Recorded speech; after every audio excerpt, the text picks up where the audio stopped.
예, 또 준비하신 좋은 말씀이 많으셔서 좀 도착을 하셨는데요. 이제 마지막 한 분의 토론자가 남아 계십니다. 우리 신창환 변호사님 말씀 드리도록 하겠습니다. 김현장 법률사무소 신창환입니다. 실무를 한 경험에서 몇 가지 말씀을 드리자면은 가장 저작권 환경에서 우려되는 현실은 상업적 이용 가치가 많은 높은 저작물을 가지고 그걸 아주 악의적으로 이용하는 그런 형태가 되겠죠. 대표적으로 영화나 대중음악을 권리자 허락 없이 마음대로 올리고 공유하고 그런 이용 형태가 될 텐데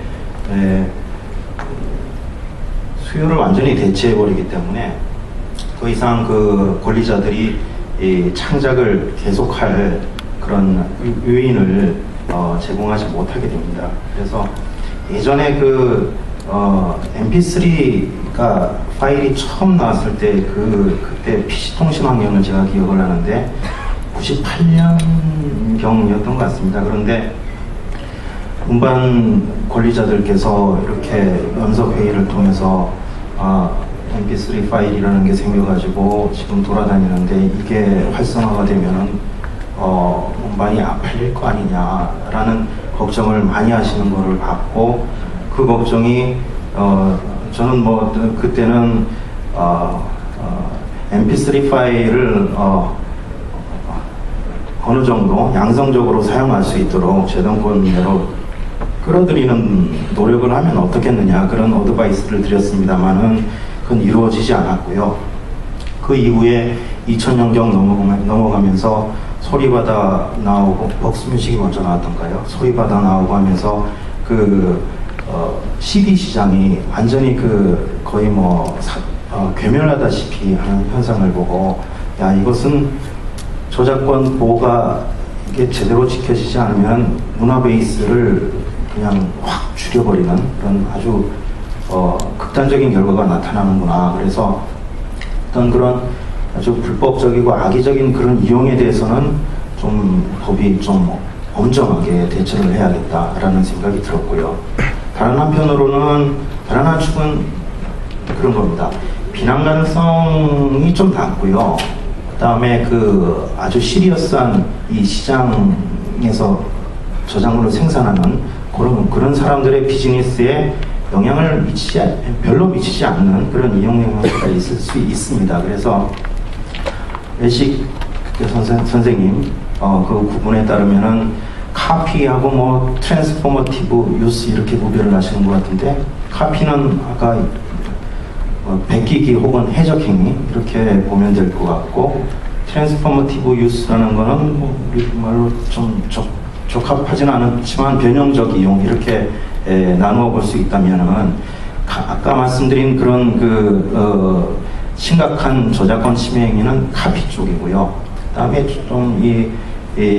좀 비난 가능성이 낮은 그런 저작권 이용 형태가 있을 수 있습니다. 그런데 거기에 대한 법률적인 평가가 법률이 좀 하시하다 보니까 동일할 수 있어서 뭐 아까 많이 나온 말씀입니다만은 굉장히 가혹한 결과가 나타날 수 있습니다. 그래서 그런 측면은 저작권 보호를 강화하면은 생길 수 있는 다른 하나의 부작용이라고 염두에 두고 좀 있어야 될 것 같습니다. 법률을 만드시는 분이나 법률을 집행하시는 분이나 같이 유념해야 될 것 같습니다. 그래서 먼저 말씀드렸던 그런 문화 베이스를 축소시키는 그런 나쁜 어떤 저작권 침해 행위에 대해서는 재산권을 확립을 하고 그것을 잘 행사를 할 수 있는 환경을 만들어줘서 돌파를 해야 되는 것 같고요. 그래서 재산권이 확립이 되면은 배고 욕구가 생기더라도 또 이렇게 재산권이 확실히 확립이 되면은 거래가 다시 발생한다는 시장이 다시 형성된다는 것이 경제학의 교훈이기도 하고요. 그 다음에 두 번째 말씀드린 어떤 좀 비난하기 어려운 그런 저작물 이용 행위에 대해서는 건전한 이용 질서를 이용해야 행태를 목조르지 않는다는 어떤 그런 고려에서 법률과는 좀 다른 식의 접근을 하는 것이 필요하지 않을까 하는 생각이 들어서 유 판사님 위시에서 여러분들이 노력하시고 있는 크리에이티브 커먼스 활동이라든가 저는 전적으로 그 옳은 방향이라고 생각하고요. 그런데 법률의 영역이라기보다는 어떤 문화적인 영역에서 접근을 하시는 제가 이해가 났습니다만은 것 같고 그렇다면은 법률 체계와 충분히 양립할 수 있는 것이라고 생각을 하고요. 어떤 이용허락을 할 수 있는 규칙을 이렇게 세트를 규칙화하시는 그 작업을 가장 먼저 하시고 있는데 앞으로 점점 더 발전하시기를 바라는 마음이고요.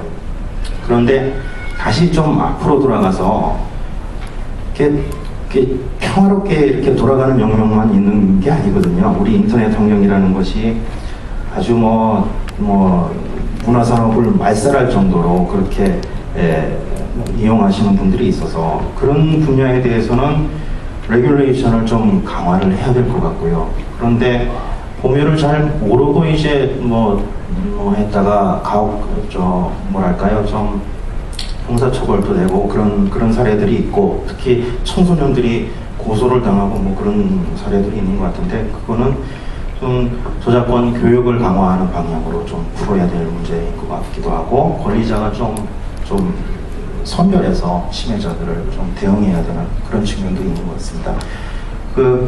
제가 시간이 저한테 허용된 게 얼마 안 되는 것 같아서 짧게 말씀드리겠습니다만은 이대희 교수님 발제하신 부분 중에 기술적 보호 조치 쪽에 말씀드리자면은 기술적 보호 조치라는 거는 저작자가 자구책으로 부착을 하는 건데 그것이 또 회피하는, 무력화하는 기술이 있으니까 법률로서 그것을 보호하는 거죠. 그래서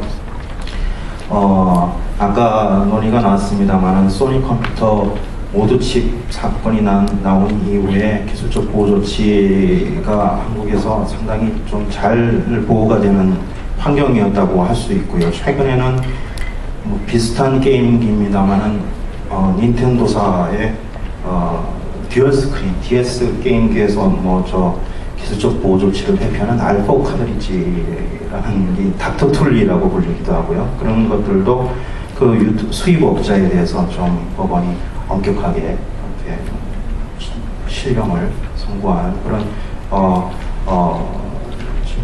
그런 환경이 되어 있습니다. 그런데 통합저작권법 7월 23일 날 시행됩니다만은 통합저작권법이 저작권 프로그램 보호법을 통합하고 거기에 대한 특례를 몇 개 없애는 바람에 지금 그 기술적 보호 조치는 아마 법률 규정이 문헌이 저작권법하고 컴퓨터 프로그램 보호법이 약간 달랐던 것 같은데 그 통합저작권법에 원래 저작권법에 있던 기술적 보호 조치 규정이 들어옴으로 인해서 어떤 보호의 공백이 생기지 않을까 하는 우려가 있는 것 같고요. 한간에는. 그래서 무슨 말씀이냐면은